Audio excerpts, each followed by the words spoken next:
If you like our video, click the subscribe button to subscribe to our channel and get easy access to new content.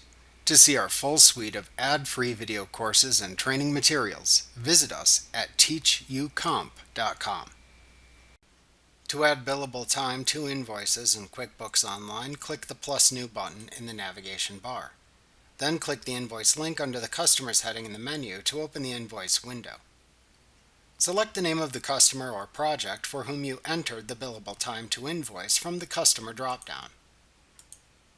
In the Add to Invoice pane that then appears at the right side of the page, click the Add link in the desired billable time to add it to the invoice.